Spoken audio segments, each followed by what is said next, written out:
Greetings everyone, my name is Etterville, and welcome back to my Let's Play of Mega Man Maker. In this weekly live stream, I'll be covering a combination of both Veersmith levels and other levels I found online, primarily focusing on the former, before then moving on to showcasing art on the Discord server. It's glad to see you all this week as well. Welcome to stream Raccoon, Hard Gus, Pixel Boy, Jetox, D-Salt, and J Butters, as well as all the lurkers and anyone else who I missed. Here's the schedule for this weekend.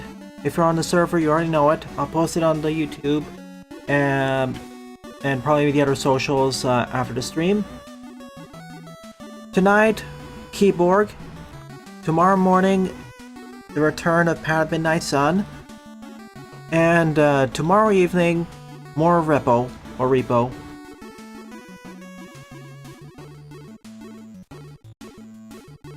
Thank you, Hardgust. That'll be the 5th level in the queue. I can't wait to see what levels we'll play and what somewhat unrelated discussions we'll have.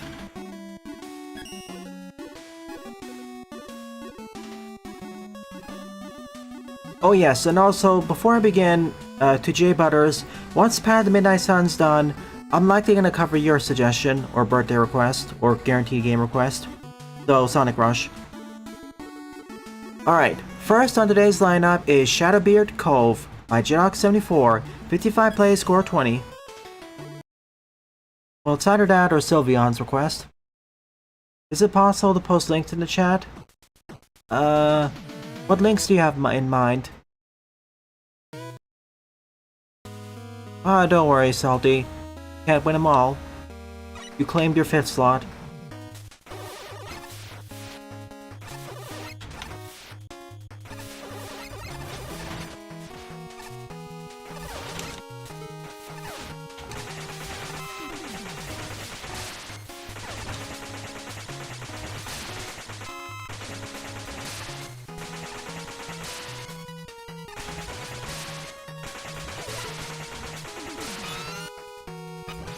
Ah, the Ice Wave, one of the best weapons in Mega Man 8.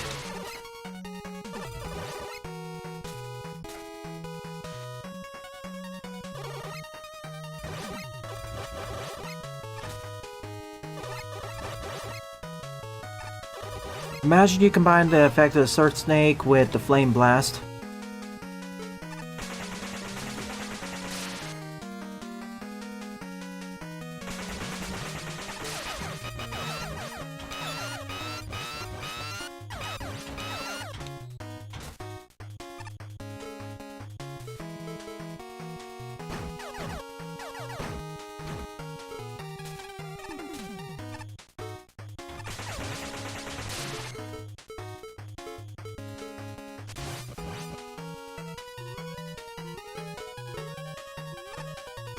All the guts.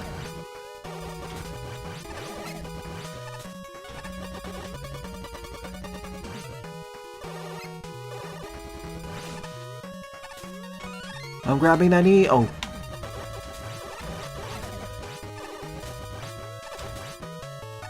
That wasn't so scary. Grabbing his back. It doesn't help that the Sword Snake in this engine's a little bit, janky. It's been better since... It's certainly a lot better compared to what it was originally, but, yeah. Originally in this engine, I mean. Nice job of recreating the pirate ship. Or boats, sort of.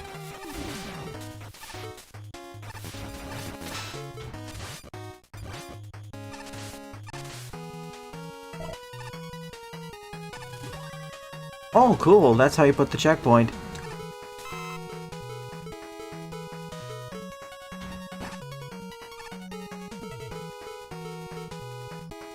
Onwards.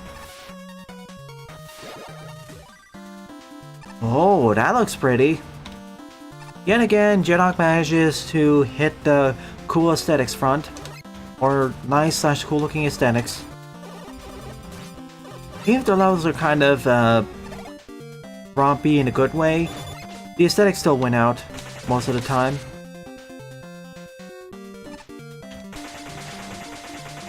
Hey Jaden. Hey Jedok. Again.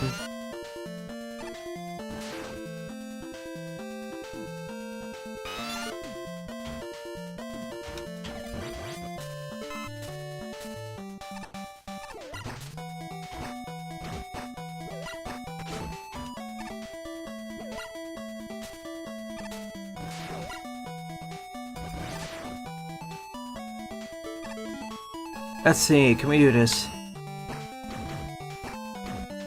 Not quite, too durable. Whale migration continues unabated. Don't mind me, Squiddy.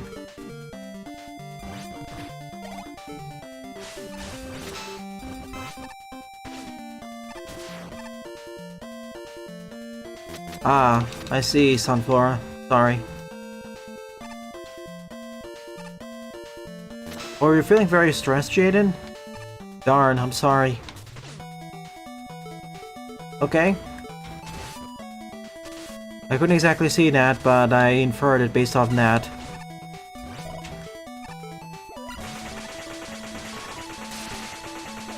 Oh, it doesn't reach high enough. Fine.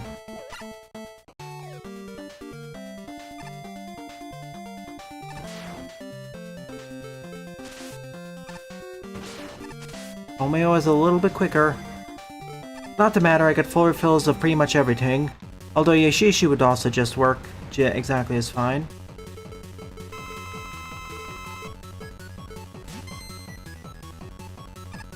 Oh my gosh. That is kind of funny.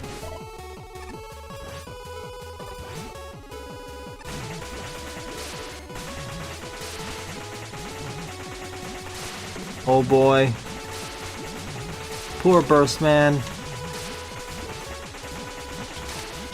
No! Of course, that's not instant dead anyways. LML. Finish him.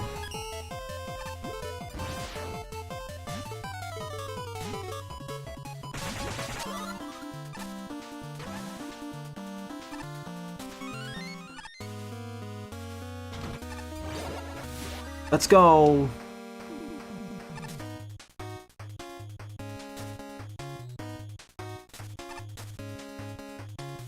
I see.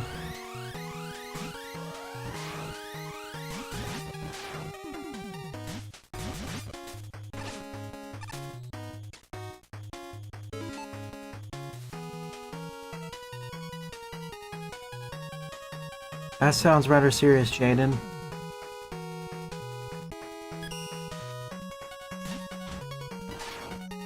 It's okay to sometimes have negative thoughts and feelings. Just, they're there for a reason. Just don't let them consume you.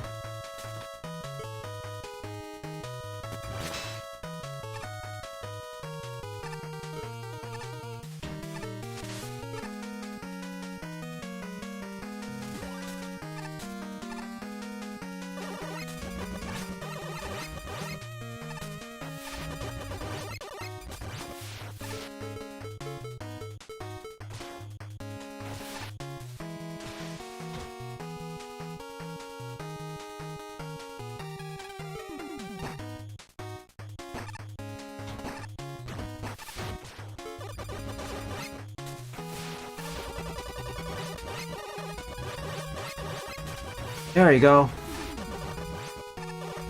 I don't even need the super arm for this.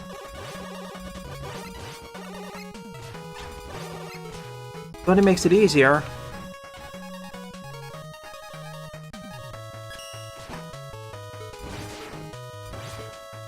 I can figure out... Oh! Oh! I didn't know you could do this. There we go.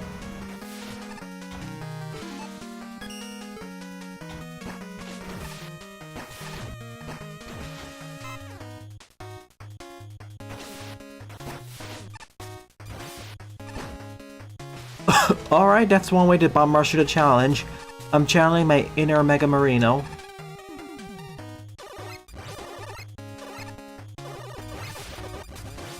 Hey, Lavi.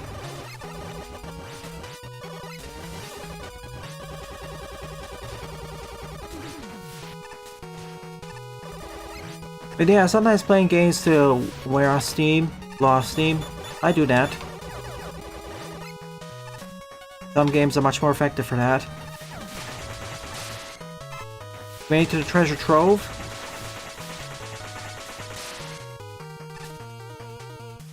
Oh yeah, to repeat what I said earlier. Tonight is the return of Kaborg. Tomorrow morning, Path of the Midnight Sun. Tomorrow evening, Repo, or Repo.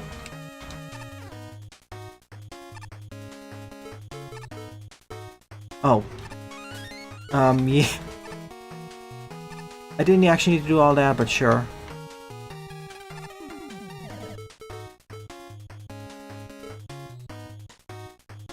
I know, not really necessary, but you know me and my bad luck.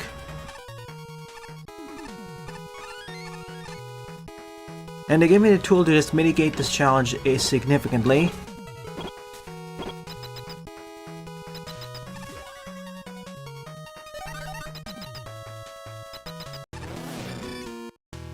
Hardman and Nitro Man.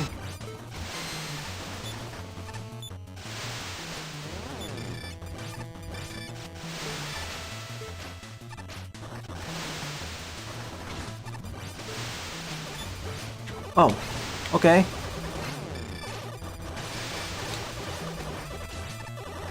Yeah, the low gravity is actually kind of messing with his patterns.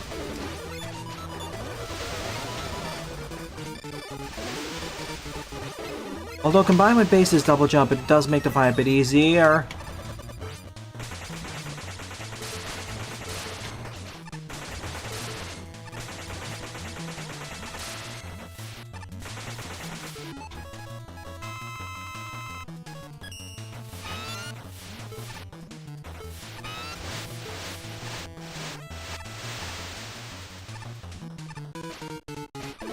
Say hello to your new home.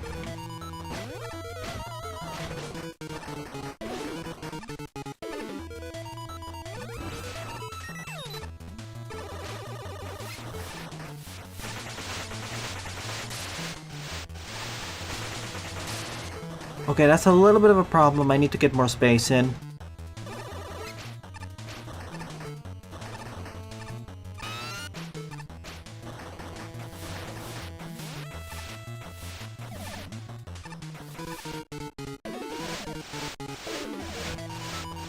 That's better.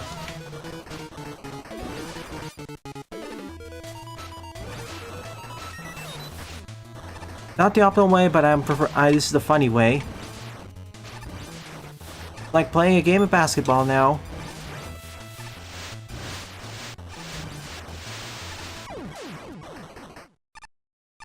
Little house.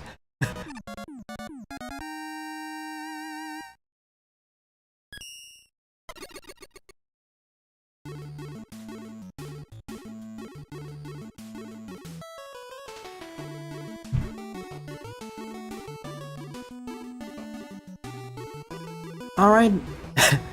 I mean, again, other than the aesthetics and a few of the challenges, maybe one or two of them, and the funny boss fight, this is not one of those rompy stages, but rompy in a good way. I want to comment on Jaden, the game isn't that such a challenge. The first time I died, that was more because I wasn't paying attention to the damage values. I was more taken aback by the immediate game over. Second time though, that was more of my fault. Well, second time, yeah, that fits. And Your Turn to Die or Snatcher is not a breeze. Those games are, especially the former. I had to take down several mini notes just to make sure I wouldn't screw myself over during the trial sections. And Snatcher, well, okay, I can sort of say that, with the exception of the shooting sections. Like, it's somewhat challenging, but it's not like it's super challenging. Like, I'm just gonna say it now, from the first chapter, from the prologues and the first chapter, I'm not gonna say it's such a challenge. I'm just gonna say more challenging. And of course, half of it is because that was all on me.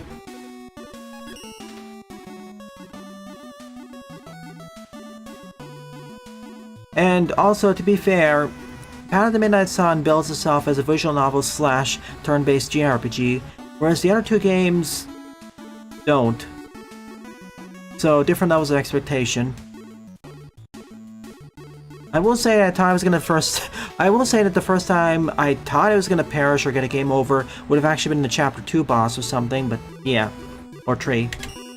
Anyways. Second up is Stardust Siege by Sunflower Zimmeril. 44 plays and a score of 19. Let's just hope it better develops its mechanics.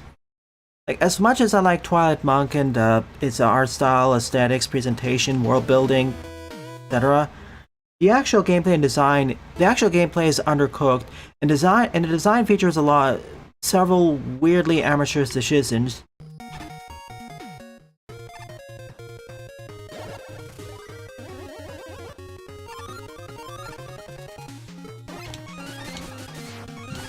It's roll time. Lock.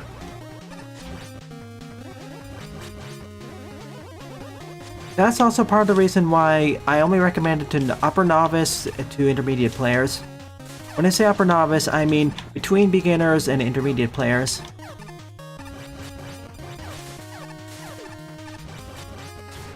You know what? It's actually not time for me to play a Metroidvania or something that is actually geared towards beginners, or is cozier. And I know just the two games that fit the bill. One of which I already did a Let's Try of. Second one would be Islets. First one would be its predecessor.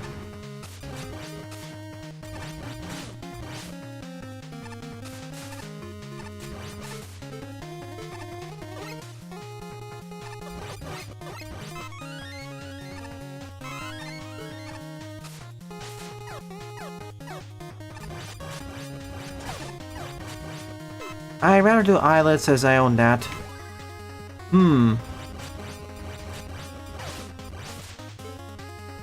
Actually, give me a sec. I need to check what their predecessor is. Wait a minute. Oh yeah, Sheepo. Yeah, I think I own Sheepo and I definitely own Islets. Those two games I want to eventually cover in respect to, from the perspective of them being a beginner to intermediate game for the Metroidvania genre. Oh. Okay, compared to 9 Years of Shadows,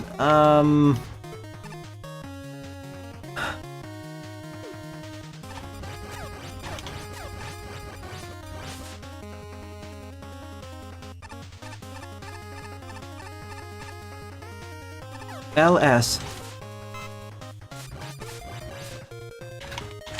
Like, oh no, I didn't want to go that way. See, compared to 9 Years of Shadows, in terms of aesthetics and presentation, I think both of them are A. I'd probably give both of them an A or A+, or at least an A, but it's a matter of personal preference by that point. I kind of prefer Twilight Monk's visuals more, but 9 Years of Shadows are great too. Very good pixel art. In terms of gameplay, this is where things get a little bit weird because 9 Years and Twilight are deficient in different ways. Like, 9 Years of Shadows boss fights, they blow... Okay, 9 Years of Shadows boss fights blow Twilight Monk's bosses way out of the water. Like, there's no question. I need to check what's down there.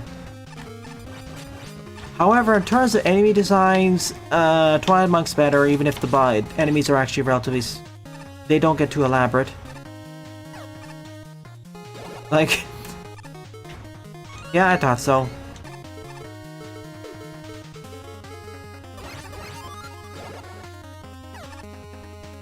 Like, 9 Years uses a lot of palette swaps for their enemies.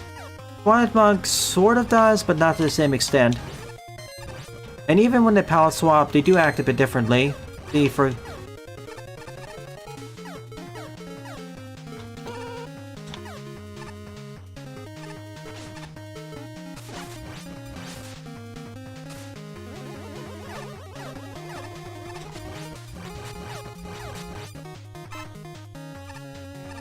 Oh shoot. And here, the reason why I'm doing a comparison, Jaden, is because they share one of the major inspirations with each other. Like, the main developer behind Twilight Monk has outright said one of their main inspirations is Symphony of the Night. And 9 Years of Shadows also shares the main inspiration with Symphony of the Night, so I think a comparison is apt. And here's the thing, Zelda boss fights also get fairly elaborate too.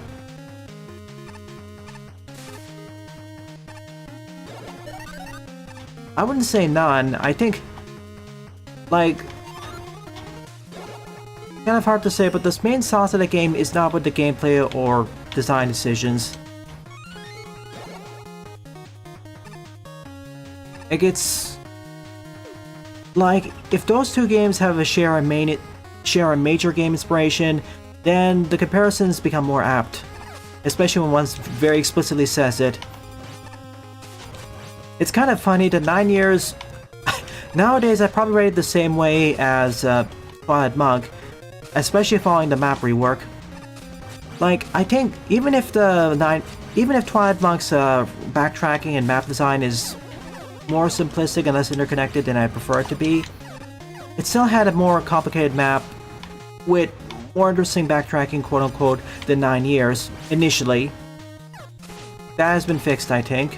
I haven't gone back to the game, unfortunately, so I can't verify. Before I continue, great job making the suburbs. Great job making a series of suburbs and apartment building. Sorry, suburbs in an urban city that's been overgrown by forests and what else. Pretty cool, Sunflora. Like, I went on record to say that Jet Hawk Stage has pretty cool aesthetics. This one has it as well. And it deserves to be, praised for that. A park, sorry. Yeah, because of the visual overlapping, it gets a little... Because of how the background layering works, it's a little bit confusing. Because the trees are a little bit... chunky. Blocky. I'm not pointing it out because I know, limitations of Maker, I know. SV. It does, Jaden, but the Symphony of the Night DNA is still unmistakable, especially with the movement tech and what else. Second floor. Restaurant time. Meanwhile, on the 20th floor. Yeah, it's kind of funny that... Okay. Kind of funny that 9 Years and Twilight Monk fail and are deficient on the gameplay front in different ways.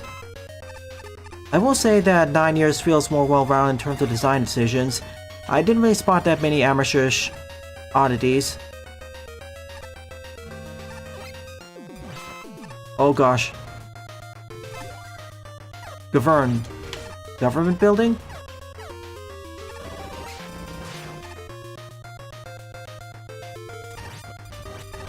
Is that a Pokeball?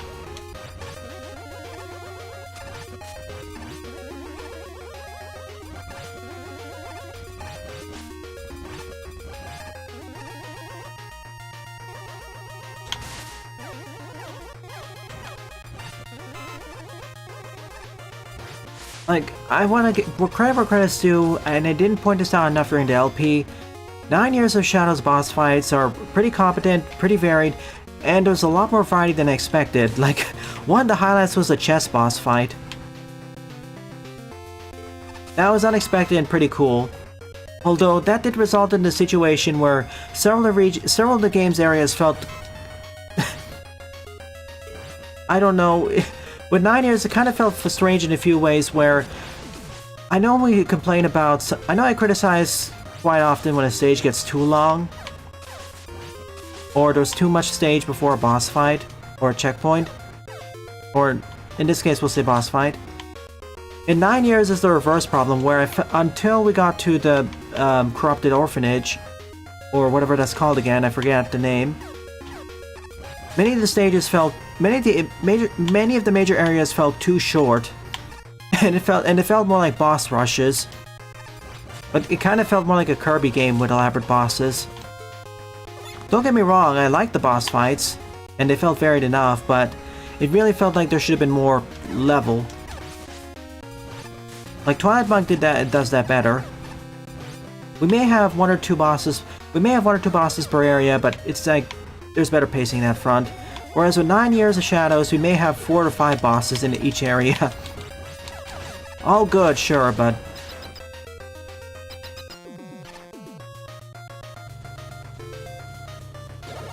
Ah, poster for a movie called Godzilla vs. Reggie Colossus Neo. Ah, I see, Jaden.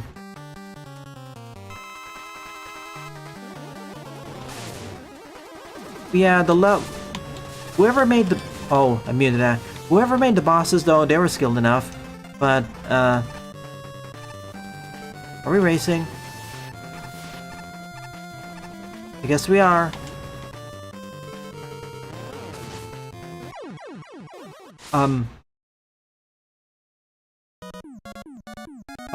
I didn't even realize they're doing a race for 75% of the duration of it, and yet I just ran forwards and won. Hey, Buster.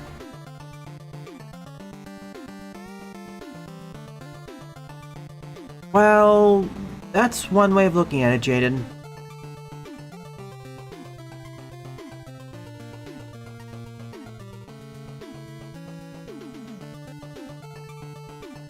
All enough that I say this, Yep, I am, Buster. Repo is basically... The way I like to describe Repo is it's Lethal Company 1.5. Also, whereas Lethal Company is a horror comedy or a horror game with comedy elements, Repo is more like a comedy game with horror elements. That is an important distinction because you are a lot more capable of fighting monsters in Repo versus Lethal Company from the get-go. And there's a lot more funny ways of dealing with them. I say that because the overall gameplay of Repo definitely focuses more on comedy.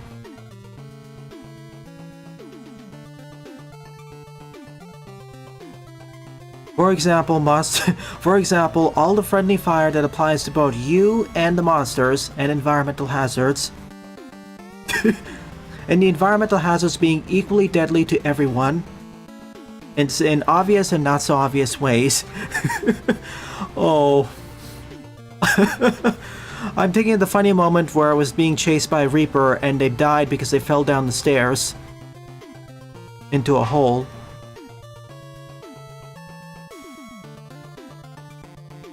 Well, it's certainly a lot less buggy. Well, it's certainly a lot less crashy. Like, it doesn't crash... Like, the only time it crashed was due to an accident in regards to testing out a mod.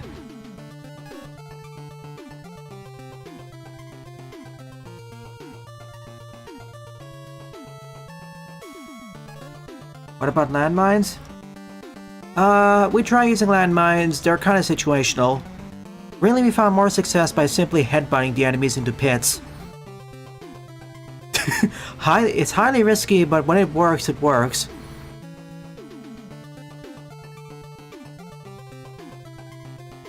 Gotcha.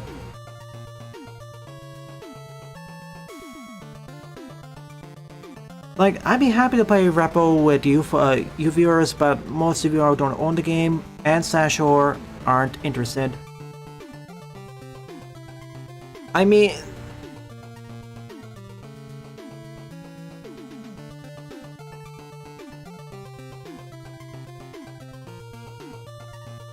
Or of course you can just do funny things of ramming the card into them. Or just, if you have enough strength, just try attempting to pull.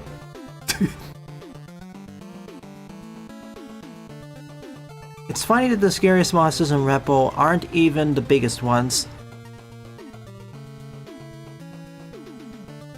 Because of how, unlike Lethal, because of how everything in Repo is physics-based, bigger monsters also means that it's more easy for them to get caught in stuff. And you can obstruct their movement.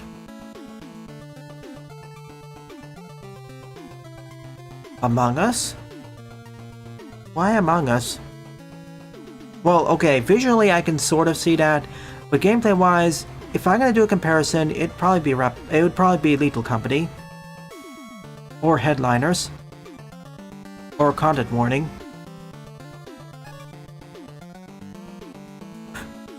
Funny, none of those games feature wolves.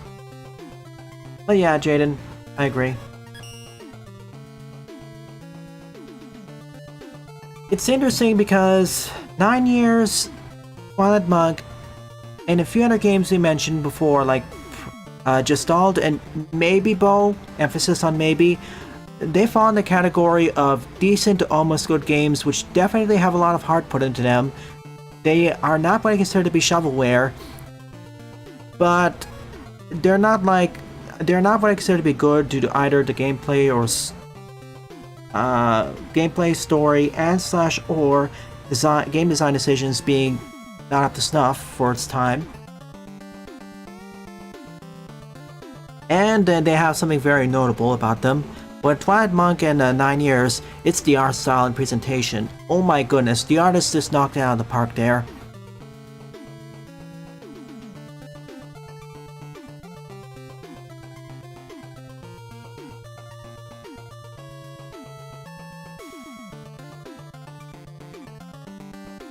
Really knocked it out of the park. I'll resume in a moment. Sorry, Oscar, we'll get there. It's interesting that the more I cover indie games on the channel, the more I'm realizing we're hitting games in this category where they're indie, not necessarily good, but they're not mediocre either because they stand out in some way, and they could be good with some or several additions slash removals slash changes to the gameplay and slash or design. I say maybe Bow because there are updates.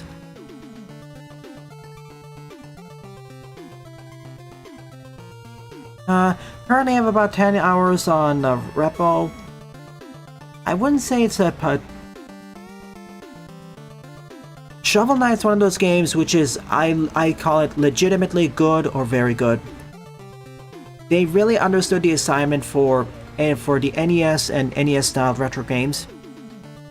And they didn't adhere too much to the limitations of imposed by an NES.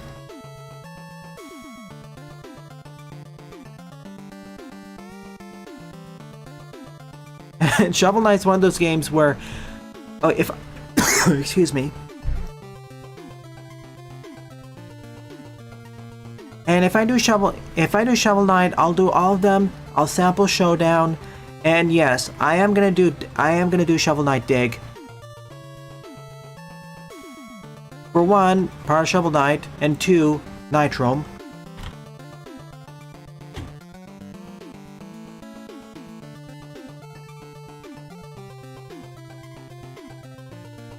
Okay, what games are in the Shovel Knight series again? I know he's been featured in many other indie and not so indie titles. Oh yeah, Pocket Dungeon.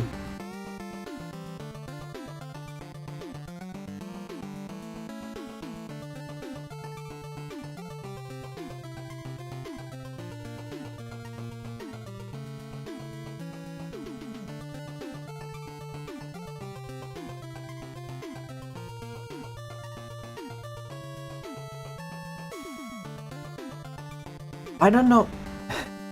I kind of find it funny calling it nostalgic Flash games, because back at the because back in that era, I know I'm gonna be pedantic again. Sorry. Back then, they weren't really considered nostalgic in that way, especially with they were retro-esque, sure, but it was more due to limitations brought on by the format as well as the publishing platforms. So yes, if you want to use that, Nitro. They also made Bomb Chicken before that. Okay, anyways, thank you for listening to my 15-minute sidetrack. Let's get back to the actual game. Number 3 up is Burger Time Challenges by Oscar. 56 plays and a score of 14. Let's go, go, go. Okay, to look back, Jay Butters, after playing the game Ripple for 10 minutes... 10 hours... 10 minutes times 10 minutes times 10 minutes times 10 minutes...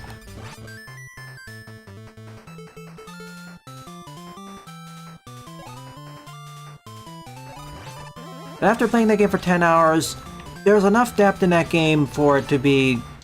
Sure, it appeals to the funny crowd, sure, but not to the same extent as something like Content Warning, or maybe Headliners.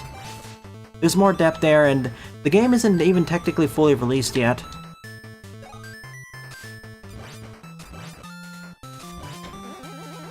Like, the game doesn't really scale up past level 11 right now, and the devs have already noted that they're working on that. Well, I say the game doesn't scale past level 11, yet most players don't even make it past level 5 or level 6. How do I get out of here? Oh.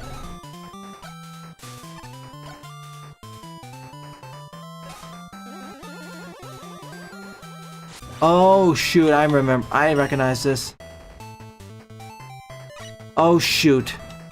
So, silly me. That's what the rocks are for.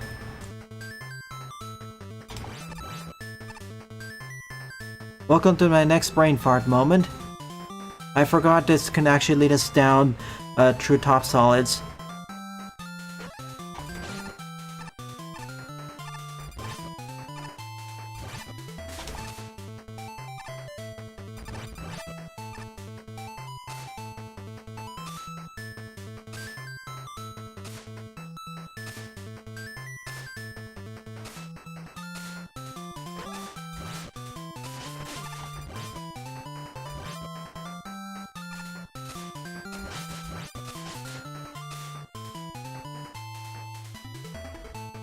Wait, from J Butters too? What comment was that?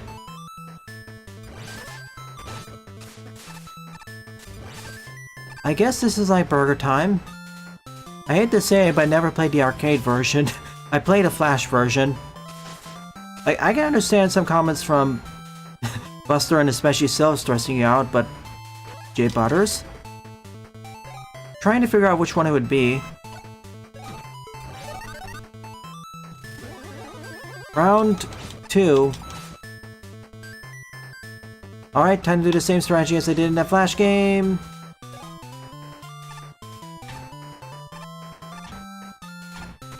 Just do multiple at the same time. Oh shoot. I should have just destroyed these.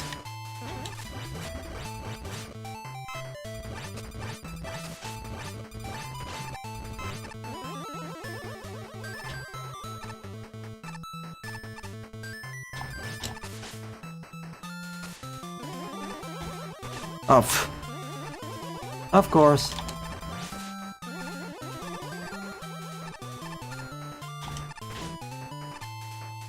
Guess.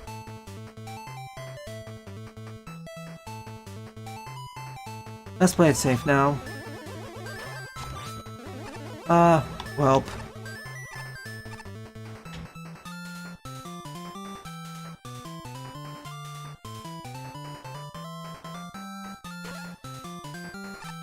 I suppose this is more novel than the other arcade recreations, but I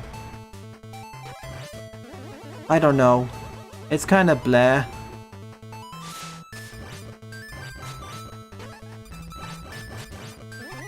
Thank you.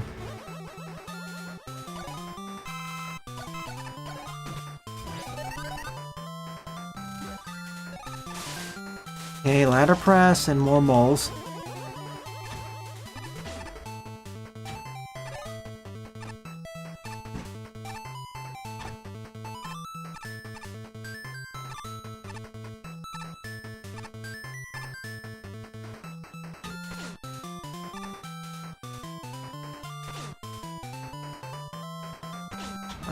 I'll just take one.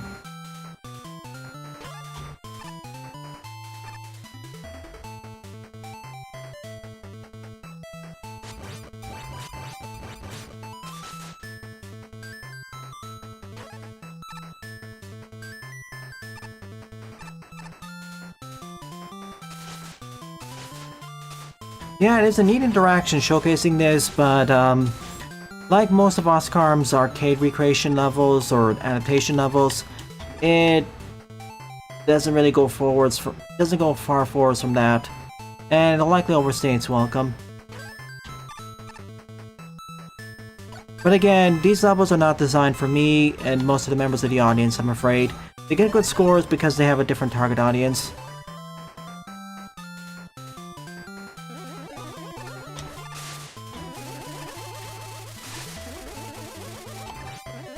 You know, there's an easy way of dealing with them. Give me a sec.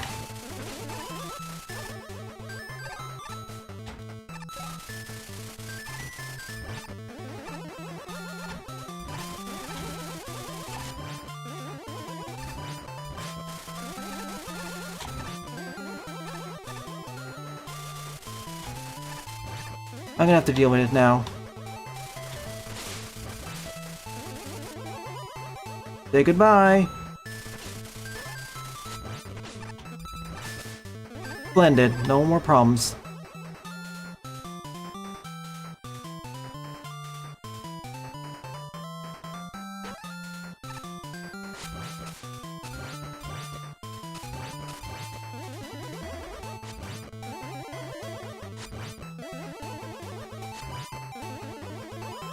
Yes. I'm going to go back to Kitsune Tales because I'm in a weird Kitsune Tales is one of those games, again, where I understand the charm behind it, and I do want to check the custom levels, because they do exist. I like how charming it is, but the actual gameplay is a bit bland. Like, I really want to like the game more of the mini games I covered, but I'll see. Whoa! Okay. I will say, compared to some of the other arcade recreations, this is at least trying to do a little bit more things. Like, we actually got different gimmicks per area.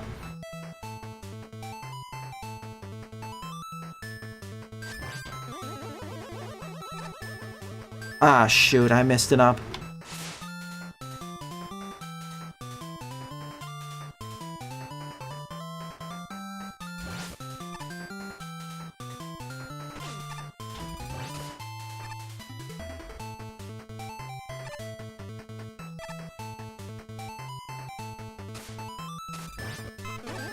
Got it.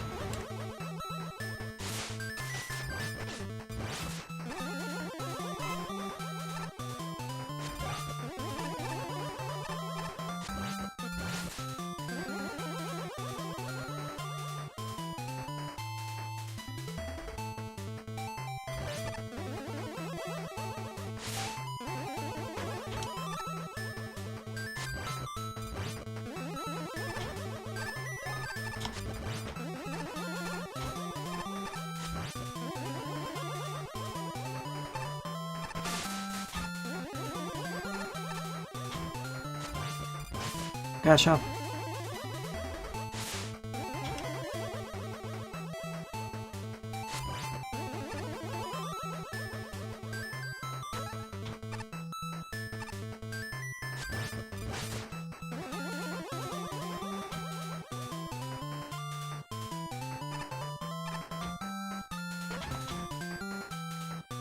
Egg. Okay. Oh yeah, fried eggs. Now it's 5. Little farmhouse adventure down there.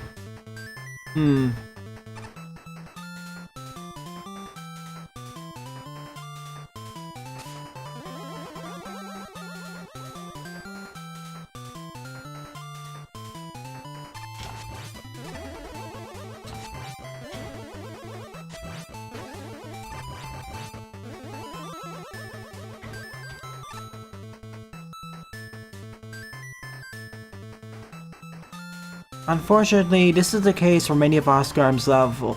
Unfortunately, this is the case for many of Oscar's arcade minigame level recreations or adaptations.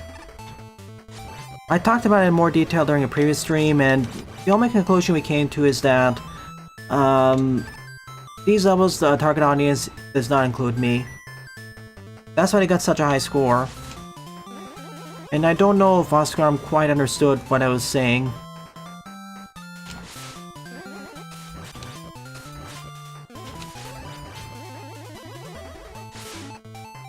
Okay, one sec. Okay, understandable, Jaden.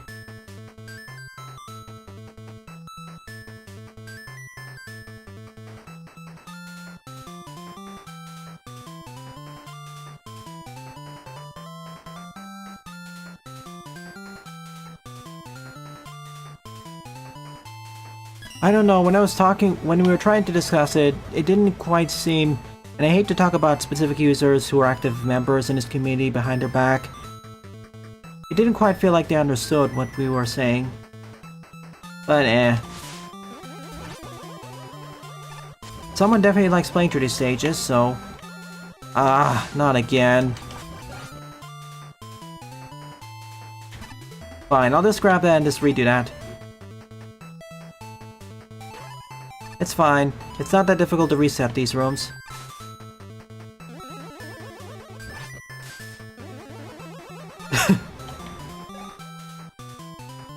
There's a reason why I use Oscar's levels sort of as a palate cleanser after a difficult stage. It's also a good place to discuss other things.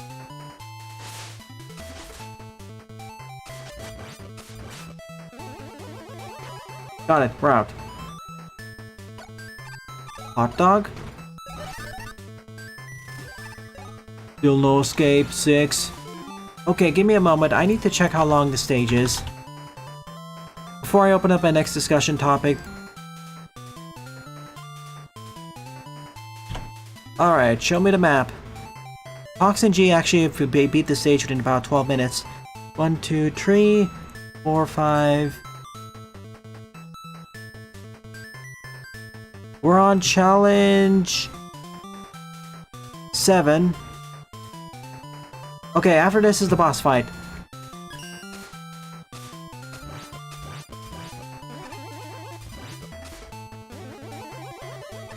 Good news, everyone, after this is the boss fight.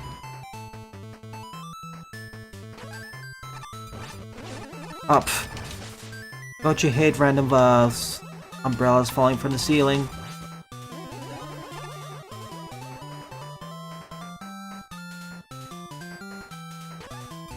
Also, if you're gonna have a stage like this, can you pretty please have your own, I don't know, sorry, would each section have its own music? Like, that shouldn't be that hard to add, really.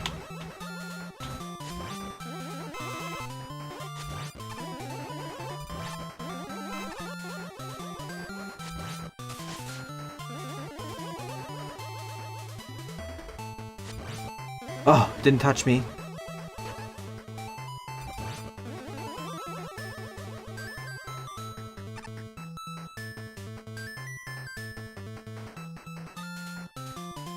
Again, Jaden, can you please stop riffing on them so much?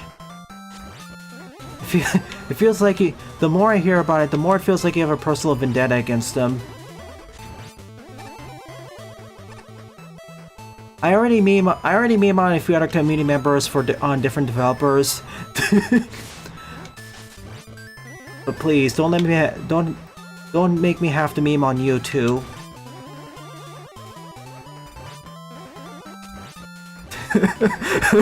Thank you, Buster.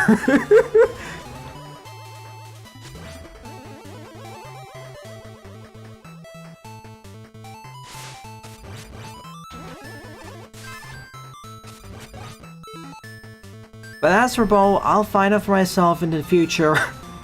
Okay, your main problem is the map feels too much like individual challenge rooms with no cohesion, rather than an interconnected map that flows into itself. Platform challenges themselves feel decent, fantastic at points. Boss fights hilariously cheesable. I'm okay with cheesable depending on the amount of exploration. And the map feels like it was slapped together without rhyme or reason.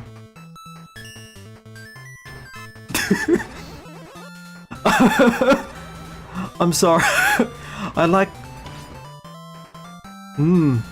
Fully constructed burger.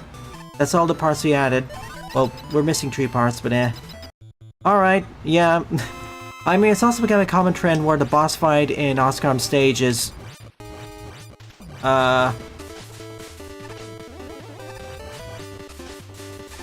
these. Like, the last levels in a row, the boo beams were the boss, weren't they? Or featured as a boss.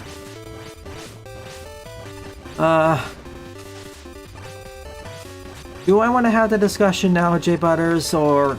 Okay, hang on a sec, let me finish this stage and then I'll just summarize. They're PG-13, so it's appropriate. Also, I'll just summarize at least the ones that are safe enough. Okay, we're out of minimum wage labor. I can imagine that some of the robots in the Mega Man verse have to do this. And I'm sorry. Okay, I said everything I wanted to say about the stage, and it applies to many of the others.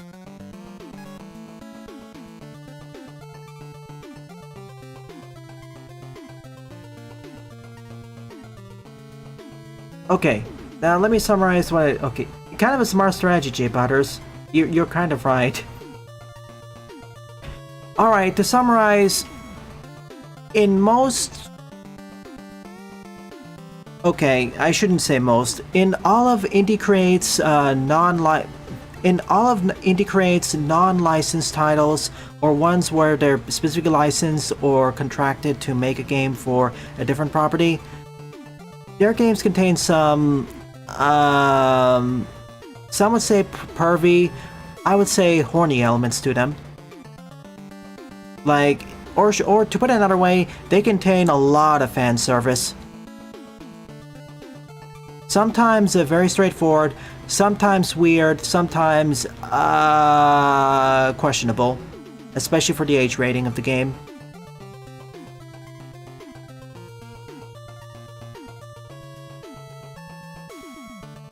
I'm talking about the parts that I can actually safely talk about in the stream, Buster.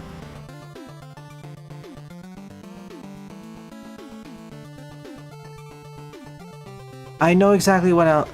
See, that is another criticism I've seen with Indie, and I sort of share that. Like, I don't mind fan service, but there could be some interesting things there. The things that are not appropriate, well, that's for another time.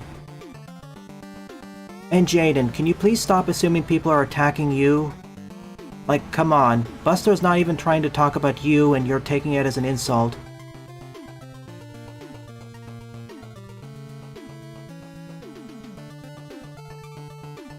I understand what you like and dislike, but please, don't assume that when the people say that they don't like X, that they're saying that they dislike you because you like X.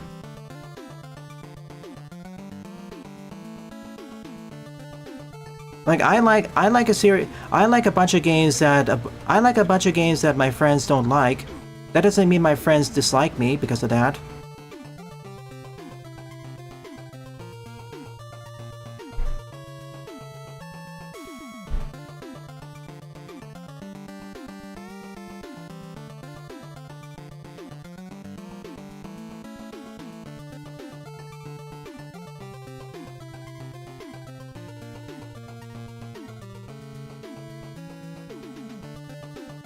Oh yeah, the projectiles were destroyed on platforms that work, but the stage itself has already gone for long enough, so yeah.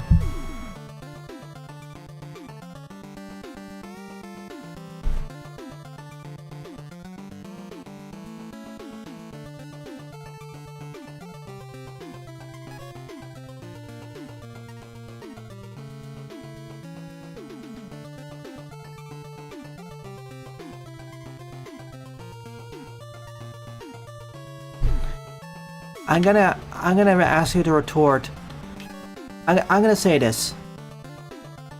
I'm just gonna say this. don't assume that you're being attacked as a first or second line of defense. People have criticized me directly to my face on many things, and my first instinct isn't to just go in full-on survival mode. There are plenty better strategies first, anyways. Let's move on to an actually interesting stage. Sorry, Oscar, but if that stage was half as long, it probably would have been better for me. Speaking of an extra long stage, board up is Cutman stage, but it's twice as long, hard mode, by Nuclear Stomp, 28 plays and a score of 1. Watch as this ends up being more interesting. I should be using more synonyms for interesting. People have scrap-talked me quite a bit in various regards. Like the amount of times I repeat my words and stuttering during recordings, to the point where I just memed on it a bunch of times. Mr. Roboto.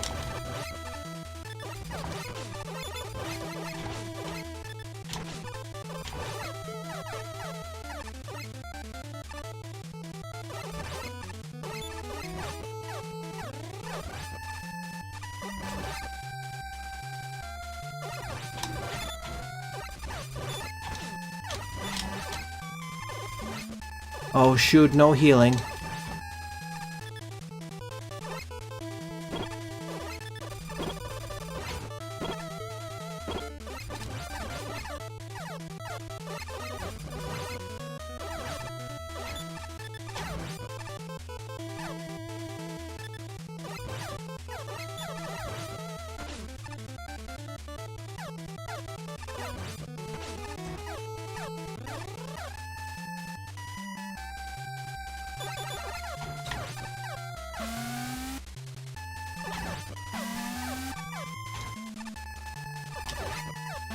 Okay, this screen actually has refills, thank goodness.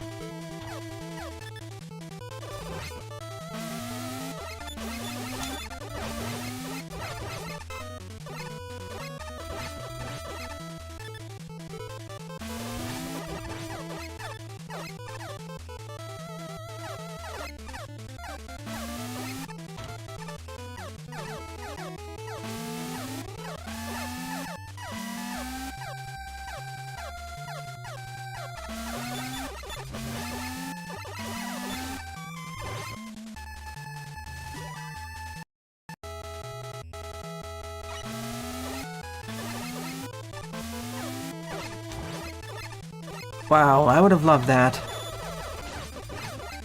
Thank you. I accept your apology, game. Yeah, I know, I'm anthropomorphizing the game itself.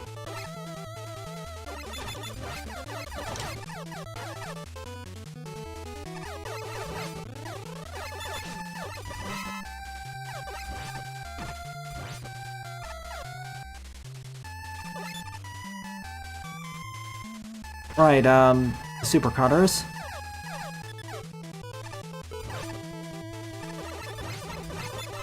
We don't have fleas, so close enough. Also less annoying than fleas anyway, so an improvement. I spy something up there. Oh yeah, also insert a joke here about the Cutman tiles. Also, why do I have life pickups here again? I mean, I'm not complaining, it's just, after what happened before, it feels kind of strange. Fascinating, absorbing, entrancing, spellbinding, enthralling, transfixing. Thank you, Al Labby.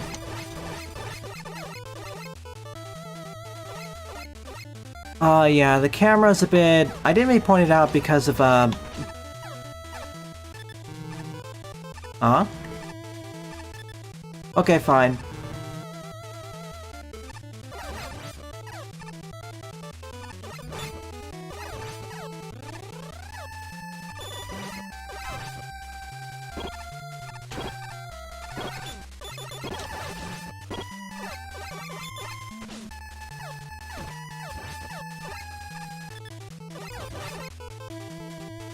Even though this really pretty much just uses Cutman tiles because, you know, Cutman stage.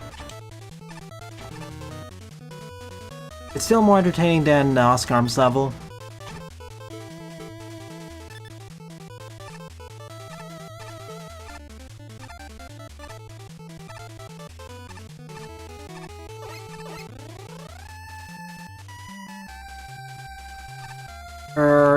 It feels like I missed some enemies. This doesn't seem right.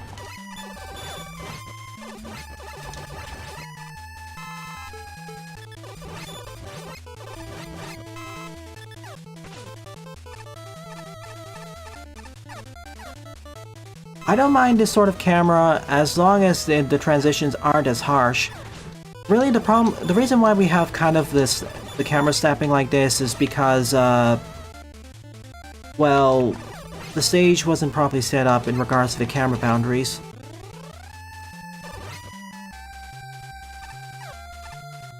Now I think about it, I could probably just jump down and survive because of damage boosting. This isn't Mega Man 1 after all.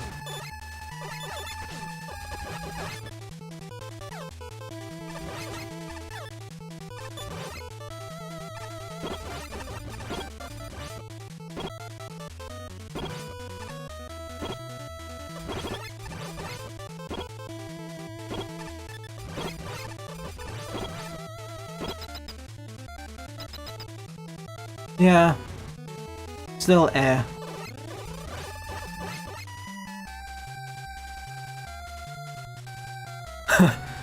I keep making jokes about Cutman tiles because for the longest time in this engine, the default tile set for making a level in the stage builder was Cutman's tile set. So many stages that were uploaded to the servers used Cutman's tile set. Nowadays it's randomized.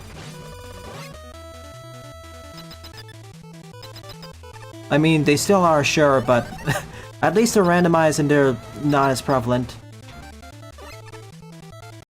Alright, even the boss arena is twice as big.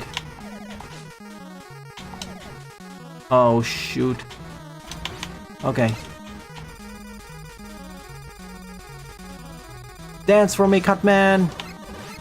This is a bit of a problem. No! Oh shoot, no. We're doing it one at a time.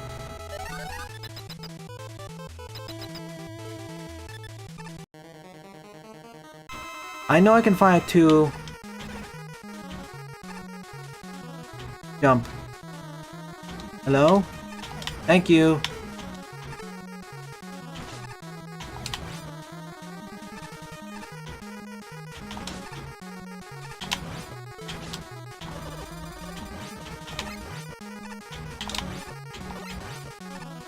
I'm gonna play it safe. I don't have an E-tank after all.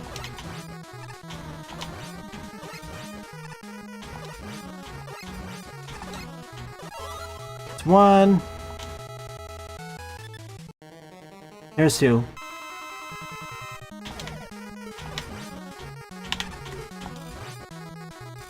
Yeah, oh shoot. I thought there was just one.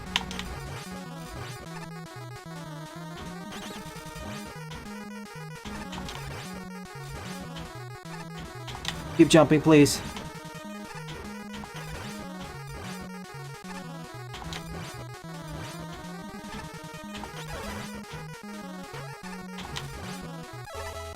Okay, how many more?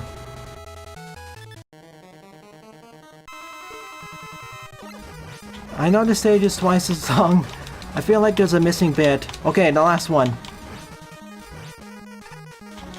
Yeah, I could find all four of them back to back by just making them stack on top of each other. But, yeah. The first one gives me the rolling cutter. Okay, get me out of this place.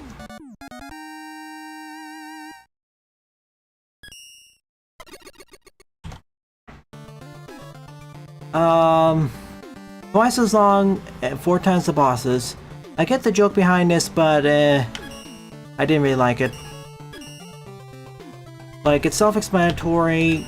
It would work better if it varied up the challenges more, but eh. Yeah, idea-wise, it's conceptually it's worse than Oscar, but not nearly as long, or I don't know if I'd say grading. Maybe it kind of overstays welcome, sure, too, but I guess there was more stuff happening. I mean, they sent 2 levels. This is the worst level by Nuclear. The next level is the better one by them. I'll cover it right after this level. Okay, 5th top is Voltage Tower by Hard Gust. 39 plays and a score of 15. Yeah, this week other than start at, well, I say this week, but we only covered 4 levels. And had a 20-minute discussion. Like, there's one level that's obviously gonna be my... Oh, how did I jump over him? Them. As I was saying, there's only really one level that is on my favorite one. It's pretty obvious which one that is.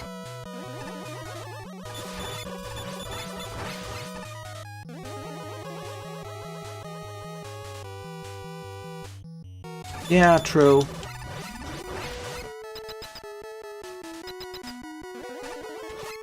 Welcome to the base.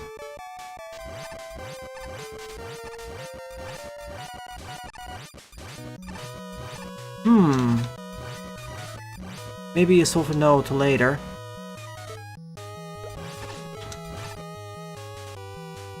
I'm in.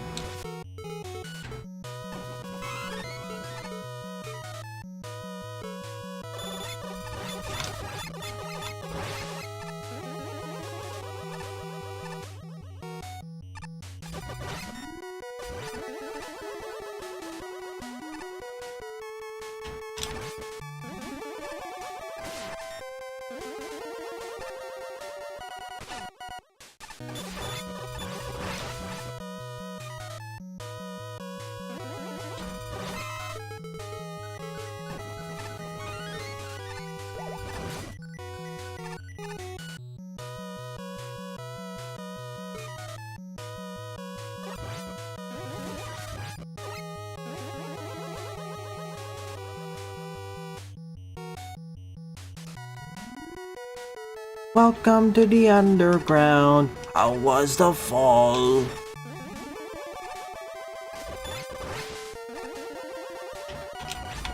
I'm not gonna sing more songs of that. I love that song, but...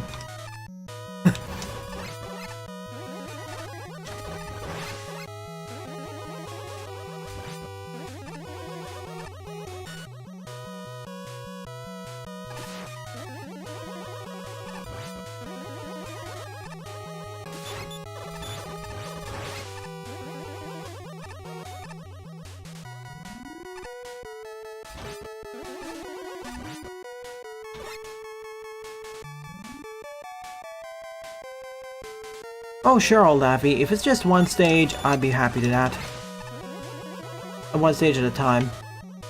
And also, thank you for that also brings up the point that yes, I do need to cover Beyond's latest demo.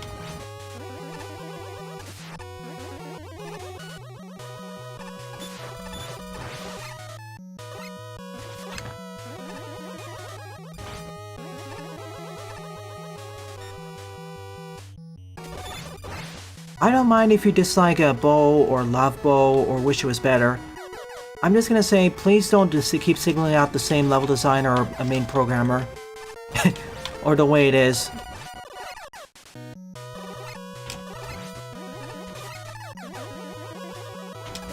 Saying they screwed up, I'm okay. Saying that they didn't learn anything, I'm not really as okay saying.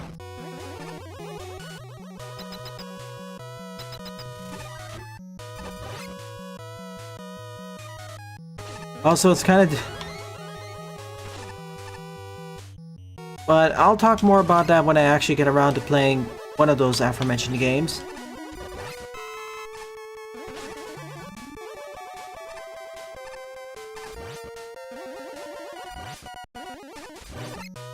There is a video of Mark Brown I will mention for viewing for that eventually arrives.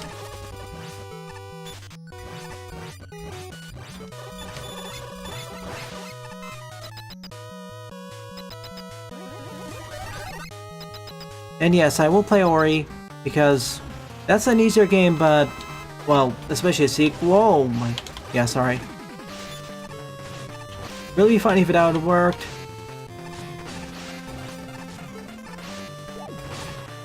Got it.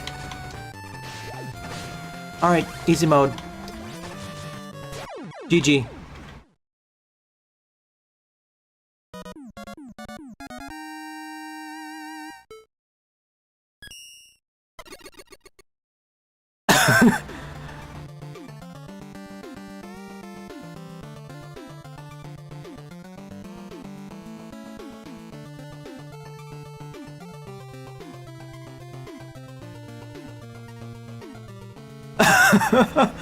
Oh, the quote-unquote Lake franchise series, where I'm just joining in right in the middle with the quote-unquote fort game.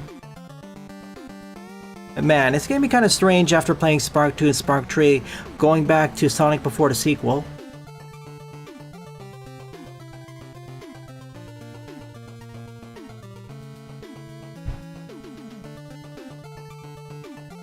I still think the Like a Dragon's combat system looks a bit better, because let me tell you, Keyboard's combat system, as fun as it is you can pretty much tell the jank from just the visuals alone, like what oddities of how characters snap to positions when attacking or taking damage. The jump kick having homing, the jump lunge having homing properties to a ridiculous degree. Like, the jump kick feels much more like a homing missile than an actual jumping kick. I mean, it's wonderful as a player, but visually it just looks very cartoony.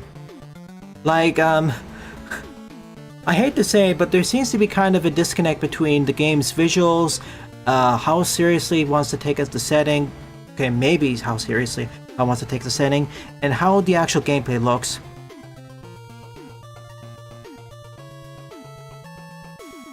Like, Keyboard's combat styles does remind me of Like a Dragon, but unlike a dragon, Keyboard tries to treat itself relatively seriously throughout, and it's actually fairly dark when you consider the backstory and what's currently happening in the game. I guess you could also argue it's there for contrast, but it doesn't quite feel that way. And putting aside the weird disconnect between the tones, there is a much bigger issue about the stuttering. Oh my goodness, the micro stutters and regular stutters that happen throughout the gameplay. Luckily they mostly don't happen during combat, but during general traversal they get annoying. As for the stage, solid level, kind of also in the better side of Rompy, but eh.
Yeah, I know the Like a Dragon series gets very serious, but it also balances out a lot of silliness and moments of, well, it balances out a lot of moments of levity, and if you go to the side activities, a lot of silliness. And that's what helps ground and justify the combat system, which is itself both... The combat system is actually a pretty good reflection of the Like a Dragon games that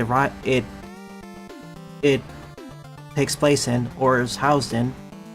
To misuse the terminology. like the games it's from, the combat system of Like a Dragon is both serious and quite silly. With Keyboard, it's I don't really see that many silly elements outside the combat system itself, so I don't know, there's like a tonal disconnect.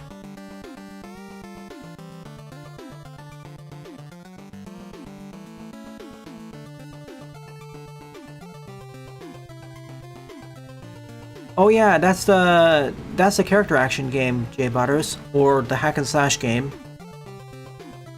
Looks interesting. I know you made a joke about the werehog. I'm gonna be interested in that. Okay, you know what? I don't want to do another level. I don't want to do another level by Oscar right now, so let's see if Nuclear Stomp can redeem themselves with this stage this week. Mega Man 3 only level, Cog Fortress V2, 22 plays, score of 8.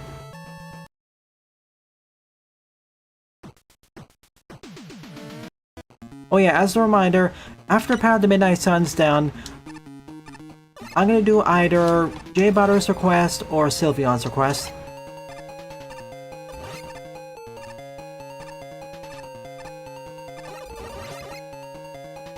Of course, I may need to pick an alternate choice for Sylveon's request because the game itself is abandonware.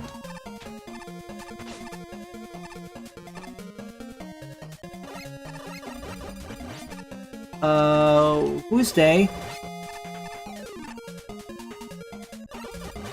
J Butters or Sylv?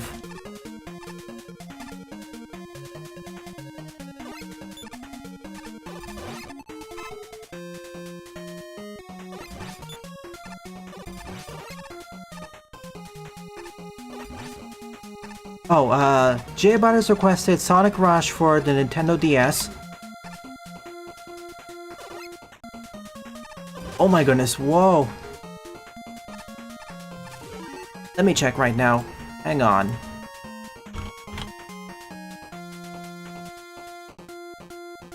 J Butters requested Sonic Rush. Sylveon requested... Let's see, actually. Okay. Oh, Sylveon requested Hyperspace Invader.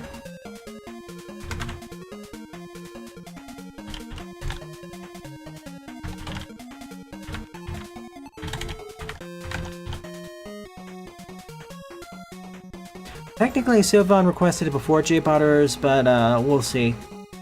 You probably don't recognize Hyperspace Invader as that's, Oh, shoot.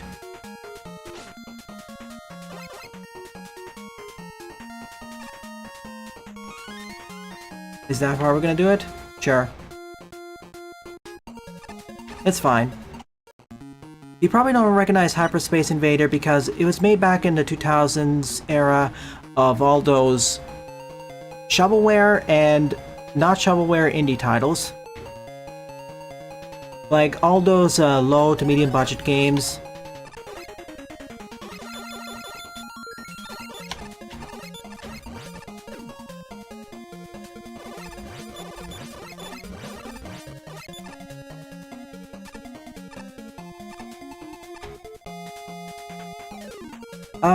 I'm covering Freedom Planet by myself anyway, so I recommend they pick something else.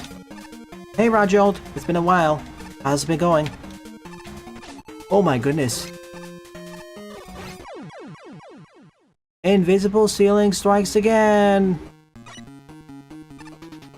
Well, technically off-screen ceiling, but...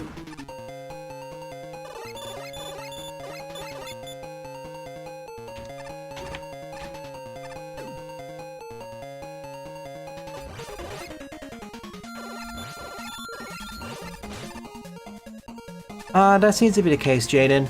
Honestly, for these sorts of racing games, the story mode is kind of like the tutorial. And the actual main route of the game following that is speedrunning the levels and bonus stages. Wait, you already okay. Before we make recommendations for future requests, let's do it on the server, please. Okay, I'll say this. If you want to make a birthday request and you're a frequenter or mod, please make the request on the Discord server and ping me.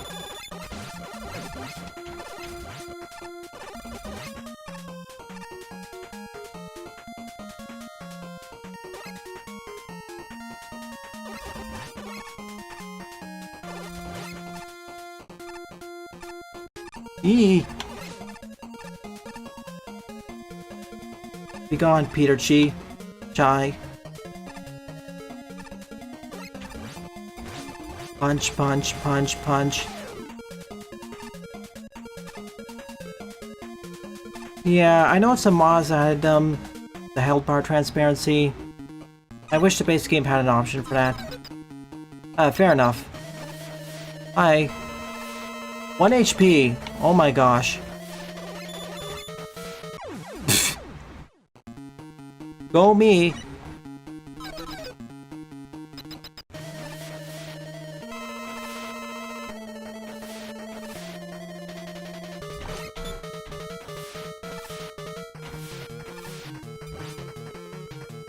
So it's just a game of dodge, isn't it? And I failed again.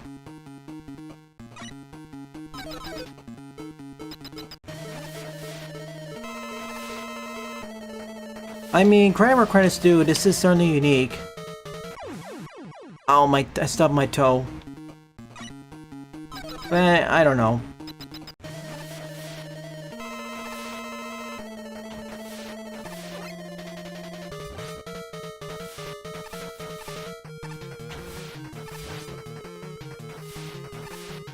Drop, drop, drop, drop, drop.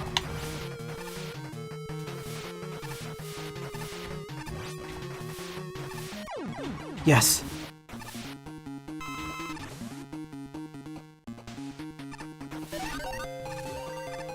Yeah, I knew this is a mid-boss. If it wasn't, it'd be a weird place to end the stage.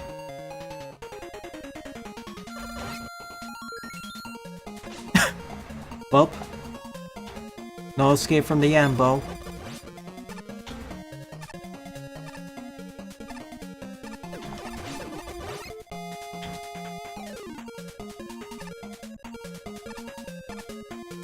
Oh shoot, I'm dead.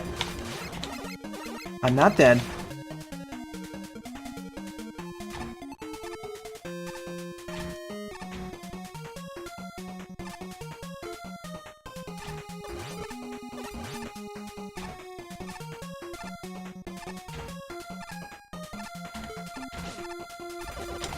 Hey, Snake!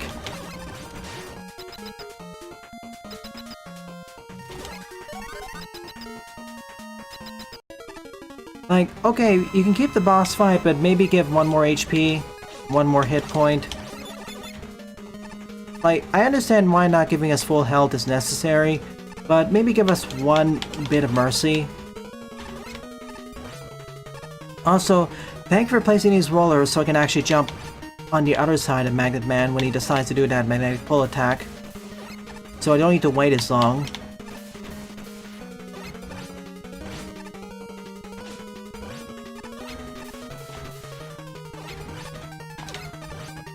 Of course, that's assuming he does it on the left side, so half as much.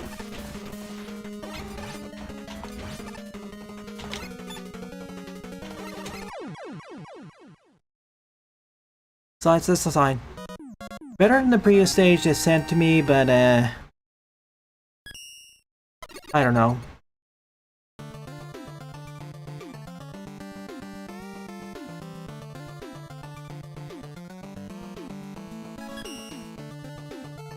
Still kind of on the side. Well, my queue is mostly empty other than a bunch of levels by Oscar, so if you have anything you want to send, please do. I'll be back in about 3 minutes.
And I've returned. Alright. Thank you, Jedok. Thank you, Rajolt. Welcome to the stream, Dave the Loser. Your level's been added to the queue.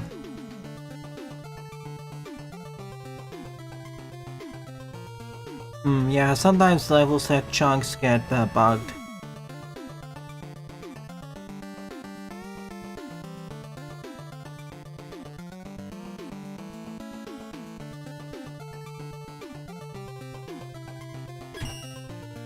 Alright, 7th up is Green Torn Temple by Rajolt 2. 68 plays, score of 13. Let's go. Excuse man. Spider.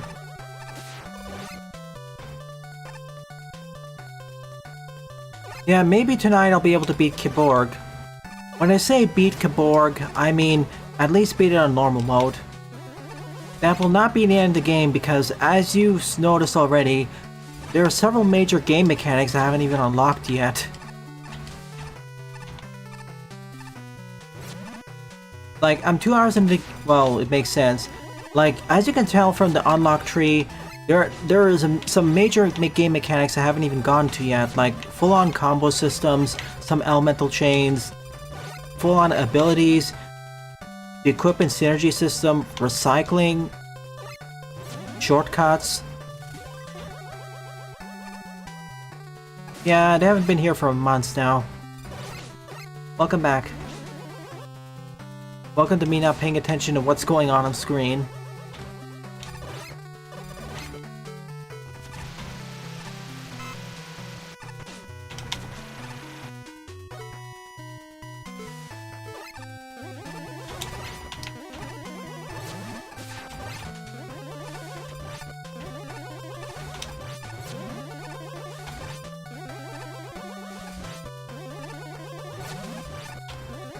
Looks like this temple still has working conveyor belts. Pretty strong ones, too. Ones that I keep failing to jump correctly on. I mean, at the very least, I'm gonna try beating the game on normal. That's my goal for the stream. If I like the game enough, I'll continue and try doing the next difficulty tier above it. Otherwise, we'll see. One thing I do want to point out something I don't know if I pointed out enough. Every single attack in the game actually has a use. From light attacks, like, I was worried that the circular attacks would actually only be useful for very niche scenarios, but no, it actually has a lot of interesting use cases. And not just for being when you're surrounded. Autumn trees.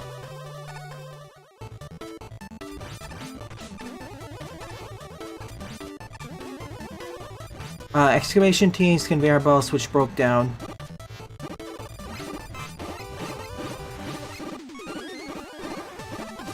You know, that's a good point, Jaden. I need to see what all my playthrough statuses... Excuse me. I need to see the status of all the hiatus playthroughs and see what genres they're actually part of.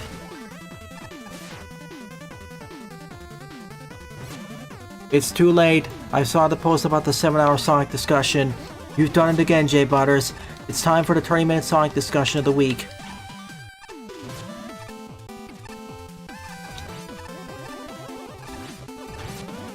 Yeep.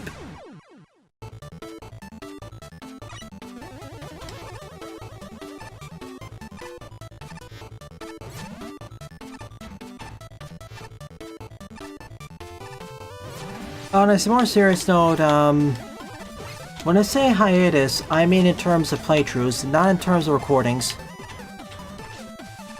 Like, if something's been completed but it's still in the editing phases of an LP format, I'll still count that as being completed, not quite in hiatus.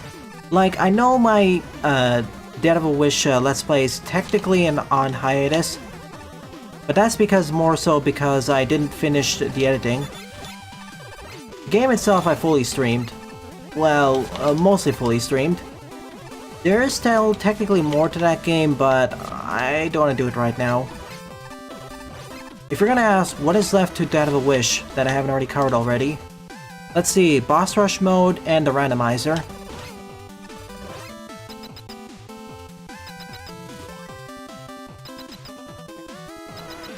But I think I'll save those for something else.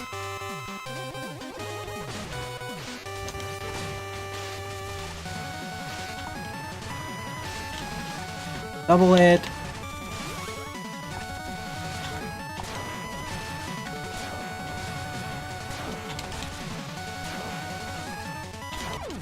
Goodbye.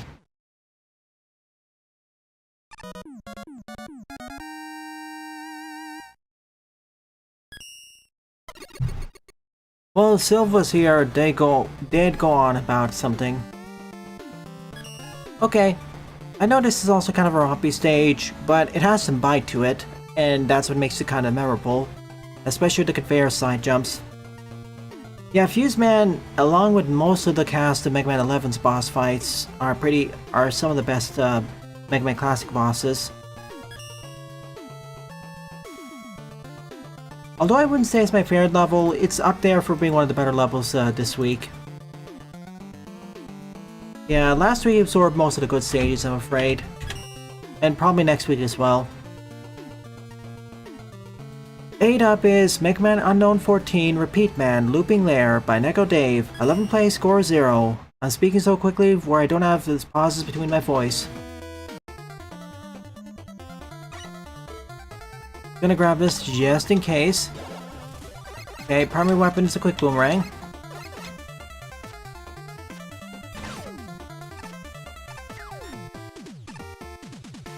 Well, off to a wonderful start, aren't I?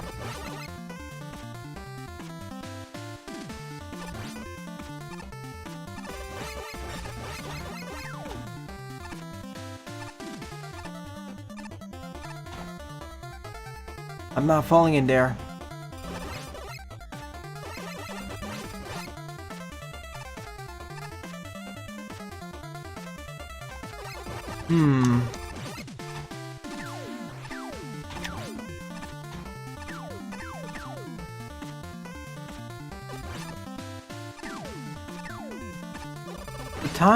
The primary tiles in the foreground could stand to stand up more from the background. It's, I don't know. The background is a little bit too... The background is a little bit too similar to the foreground here.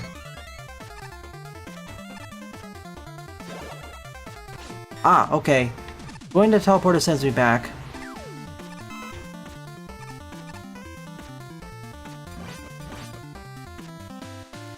Okay.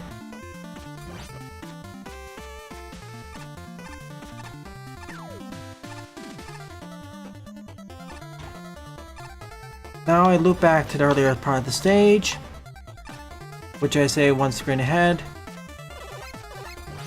Can I hit you from here? Yes, I can.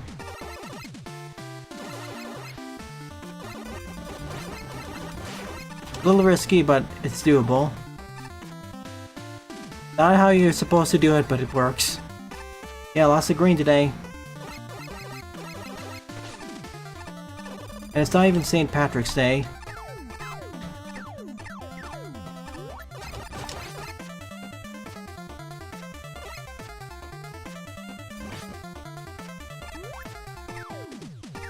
I dare say it, the Mega Man World soundtracks are kind of... Many of the tracks in the Mega Man World soundtrack are underrated. I'm mainly referring to 2s and 5s, although at World 2 they desperately need pitch correction.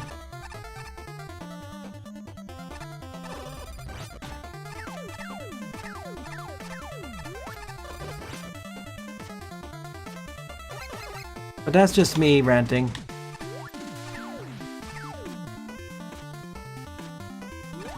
Alright, let's actually pay attention and not just only make note of chat.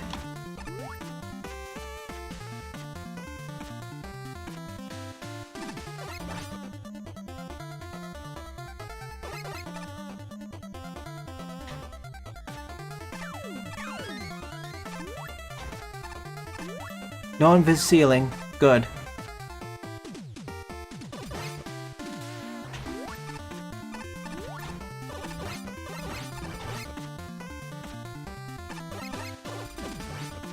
You are actually really improving, Dave, because just like 6 or 7 level packs ago, this stage would have been kind of bland. I wouldn't be talking that much of any of the mechanics.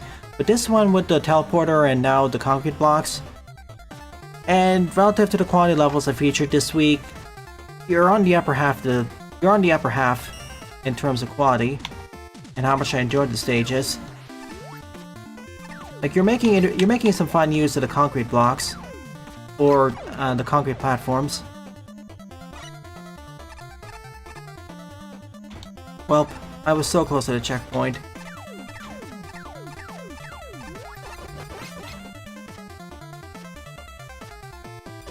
Maybe you could, well, there's another gimmick I know. I was gonna say, could you make more heavy use of that, but it's fine.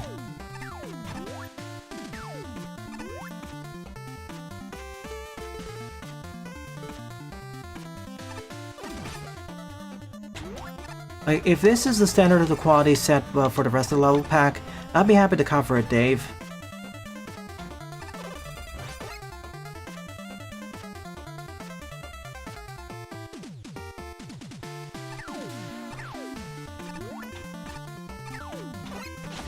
No.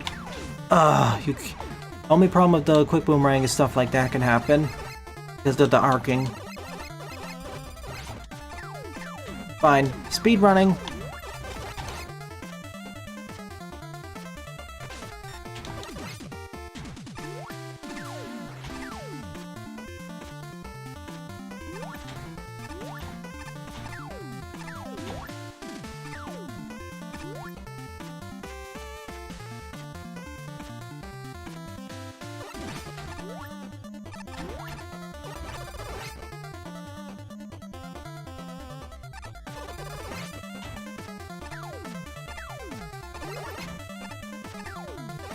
Okay.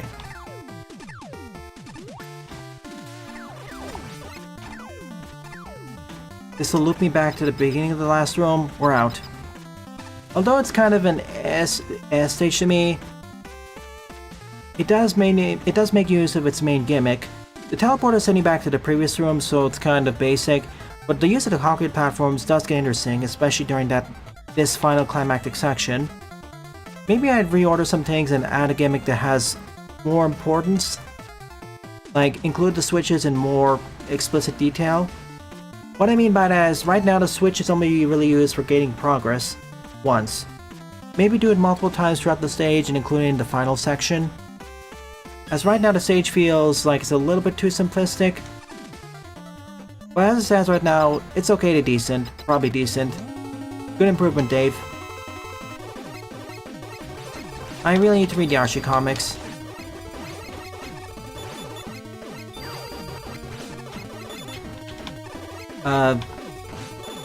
What? I mean tanking this. Oh, right, I have a buster too. Cool.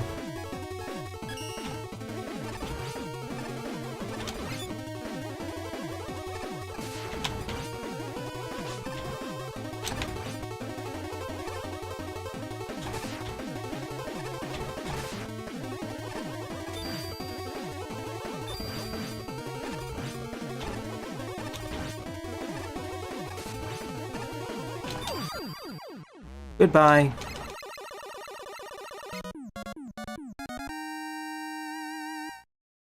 Right, when they said repeat man, looping lair, I was half expecting the teleporters to, I don't know, instead of just acting as sending you back only for lost progression, sending you back would actually become necessary later.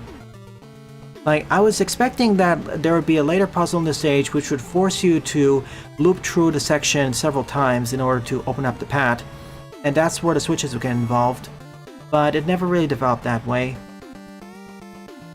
Basically, they sort of act like spikes, but not as in that. They just delay you. Still, this stage wins more than it loses, so I'll give it a thumbs up. Good job, Dave. You improved yourself. I was actually a bit worried going to this that the stage wouldn't actually be that good. In reality, it was actually kind of pleasant. Not a good stage, but enjoyable. Okay, I'm gonna cover one stage by Jethawk, then one of the levels in the most popular queue, then I'll end this off. As you know, to be honest, I mostly play Mega Man Maker nowadays for the very few stages which I find very enjoyable, and more so because of all the random discussions that happen.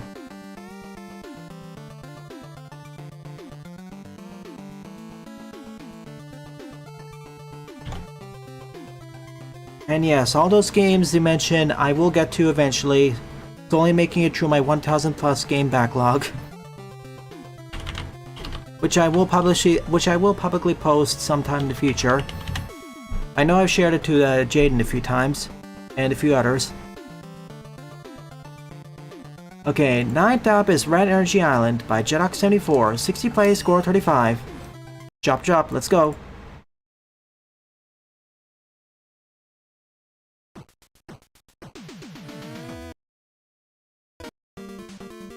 Whoa, the title certainly wasn't kidding. Meme. You know what, let's go for easy.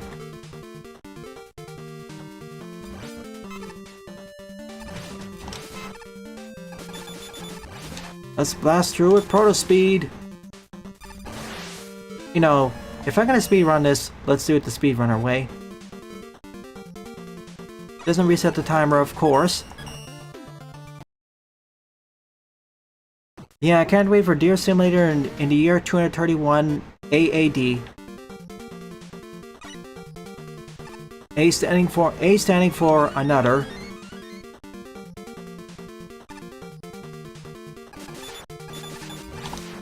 Well, I did see it as part of the bundle, so... And you technically haven't actually submitted your birthday request, but, well, you sort of did, Buster? And I don't know if I would actually count Partners in Time as that. Like, if I'm gonna cover Bowser's Inside Story, it's gonna be at the end of the year.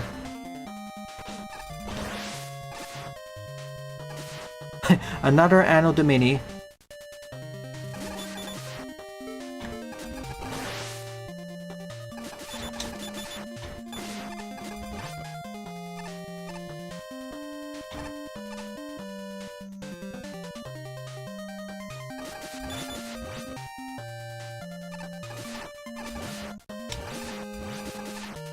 I wasted a few seconds by waiting. Okay, yeah, super arrow actually. I could just super arrow across now I think about it. Yeah, I could.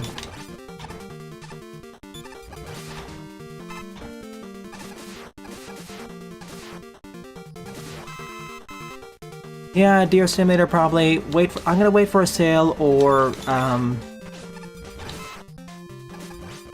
something. Yeah, Shovel Knight is an absolute... It's going to be covered in the channel because it's so relevant to... The thing with Shovel Knight is it's so relevant to many things I cover in this channel that I have to... I pretty much want to cover it and have to cover it. Because it builds up on so many of the ideas presented by many of the games you refer to on this channel that I should actually do it. And then use it as a reference point.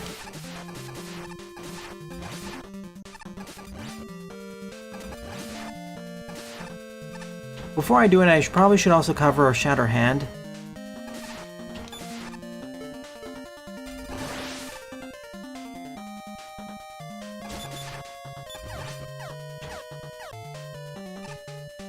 I mean, Celeste is another game that's on my I must play this game on my list. Like, at this rate, J Butters, at least 9 or 10 people have recommended the game to me that I should cover it, which is literally the most number of recommendations on the channel right now. For any game to be covered that isn't a birthday request.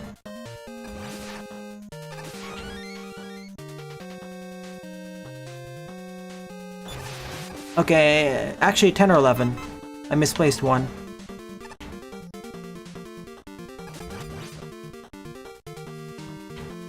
But I haven't played Celeste, but I know the overall story and several of the major challenges. The reason why I'm putting it off so much is that, I really don't want to play a Diet Kaiser or Precision Platformer right now, even if it's really good.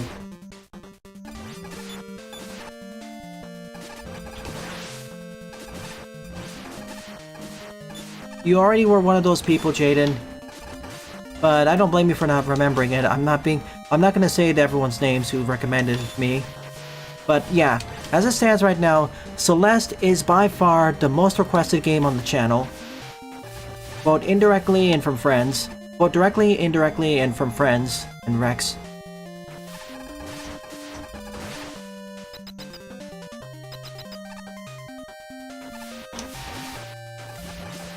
And I know what its one of its direct inspirations is, I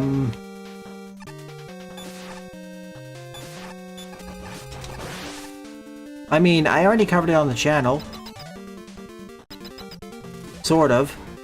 Well, yes, but it's sort of indirect. Whoa, robot.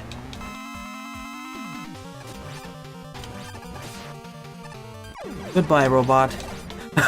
The chest looks like it has a face on it. Or maybe it's a face. Oh, I'll answer your question. Give me a moment.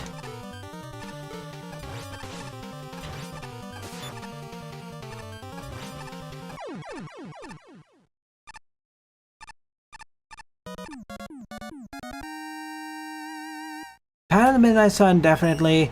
After Image, I know there's a lot of good talk about it. Thing is though, most people on this channel aren't here for indie Metroidvanias, I'm afraid. And yes, before someone else runs out of the room and yells, yes, I'm covering Hollow Knight. Yes, I'm doing it. But I want to do Hollow Knight after Super Metroid and Symphony of the Night. Well, one of the reasons is because it looks interesting, 2, it's well lauded, and 3, so many games I played on the channel and reference actually call back or heavily are inspired by Hollow Knight, so yeah. I think I like Red Energy Island more than Shadowbird Beard Cove. It's certainly a contrast from the blue and purples from that level. I don't know, maybe it's a vibes thing, kind of also rompy, but enjoyable. Yeah, no longer Boo Beam Trap, more like Boo Beam Cannon, or Boo Beam Turret. Okay, I don't really know that much about Deer Simulator. What puts me off is the price point and how long is its potential how long the beat time it is. Actually, let me see. How long to beat Deer Simulator?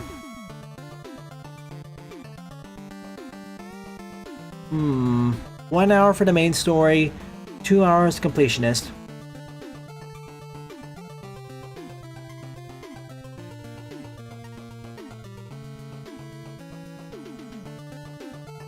I know Deer Simulator has very positive reviews on Steam. The reason why I'm a bit hesitant is due to its price point. I know it regularly goes on sale for half off, but the regular price is like $15, and for a 1 hour game, unless it has a strong impression on me, I'm hesitant to pay for. And when I say 1 hour, I mean like one and done, not roguelike.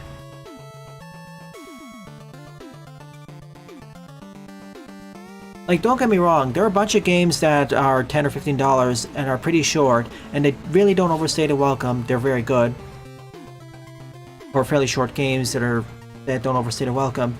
At the same time though, especially from what I see of Deer Simulator, from what I hear and see about it, it's one or more of those exploration sandboxy comedy games. I'm not going to make a comparison to Goat Simulator because that's a different thing.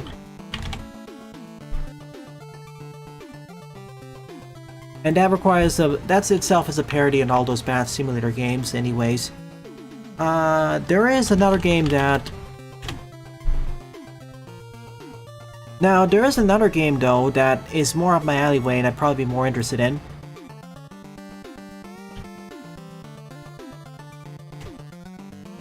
There's Squirrel with a Gun, which also seems to be kind of a goofy game, but it's a third-person shooter. That's $20, but it takes about 5.5 hours to 8.5 hours to beat. So, I know using the metric price per time to beat is not really accurate because it doesn't take into account that some games really overstay their welcome. but sometimes it's accurate. And I know Squirrel with a Gun also goes on a discount. Okay. Okay, when it goes on sale, if it goes on sale enough, I'll buy Deer Simulator. Okay, scratch that. I'll see whichever one goes on sale first enough, and I'll purchase that and I'll pick that one.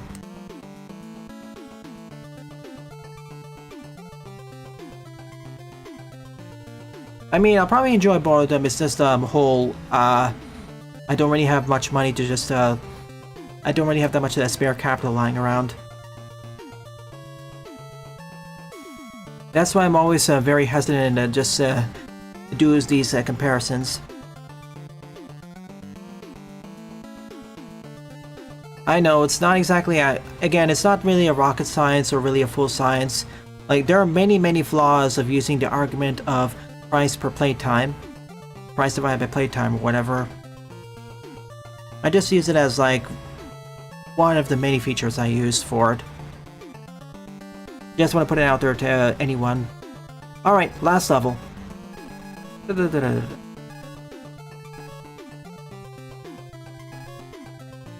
Calculator? I know that's not really going to be that... I don't think it's going to be that interesting of a stage... good of a stage. It may be fascinating. So the 10th and final level of this stream is Calculator, updated by Protoman Fan. 63 plays, score 24. You know, that's actually a topic I'll talk more about next Saturday, when more people are here.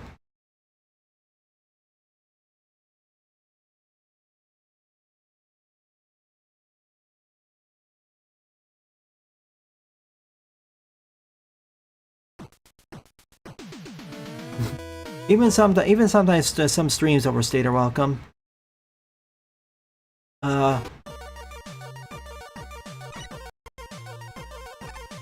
1, 2, 3, 4, 5, 6, 7, 8, 9, 0.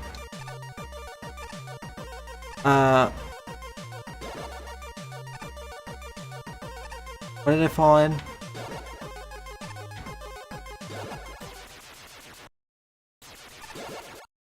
Six. Oh, okay. Someone just built a simple calculator in Maker. So that's what they meant. 5. They got multiplication too. What about division? 5. Let's say 5 divided by 3 and see what happens.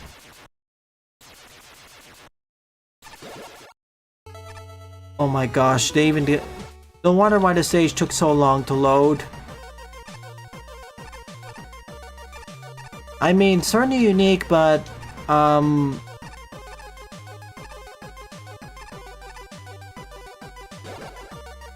0 minus... To end the stage, I'm gonna try something.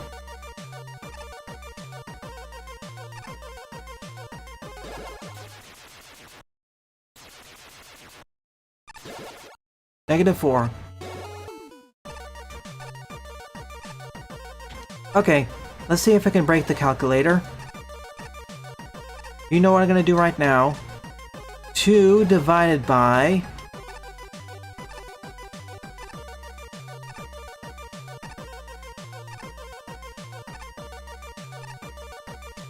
Zero. Nice.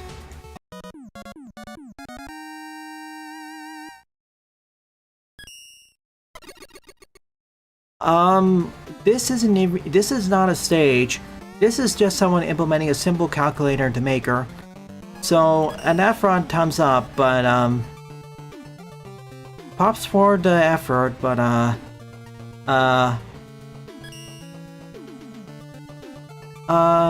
Coffee K, do you have a level to submit?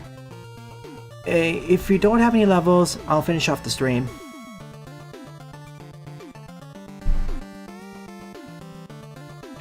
Like last week you did this stage, so I'm curious if there's anything else you want me to cover.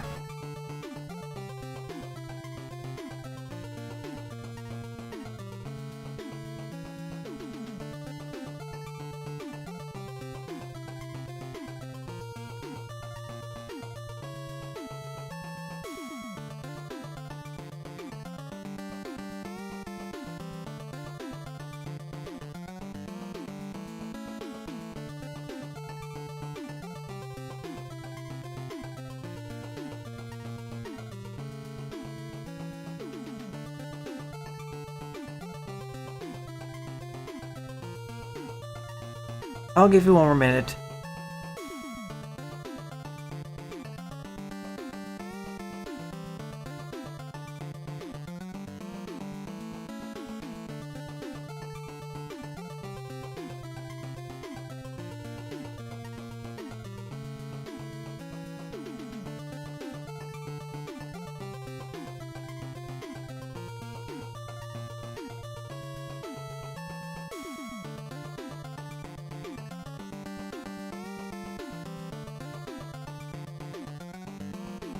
Minimalism work. Okay, minimalism I can understand. It just felt like a few of the gimmicks could have been explored more. I don't mind the switches not being used as much, but the portals, it feels like they could have been featured more in terms of reload. Maybe at least once or twice.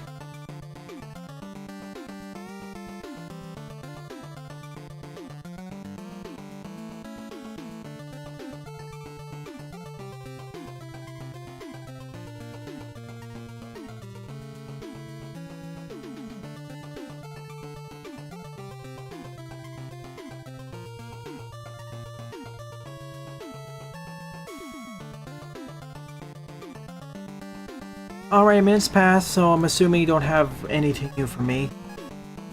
So, this marks the end of the stream. So, of the 10 levels I covered in today's morning stream, my favorite one would certainly be Stardust Siege by Sunflower Azumarill. Thank you, and thanks to everyone else who submitted the levels to me. It's really appreciated.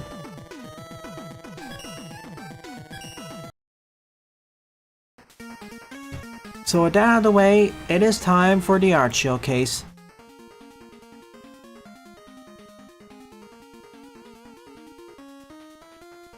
Salute.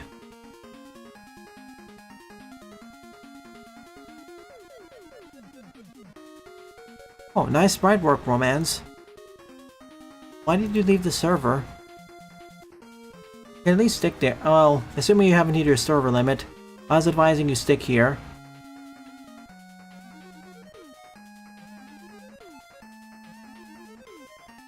Maybe not backtracking, but a little bit more looping in the stage.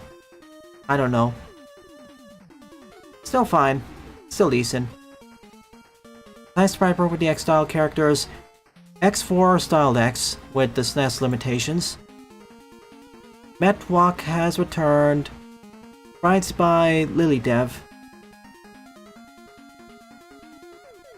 Super FNAF? There's a Super FNAF 1?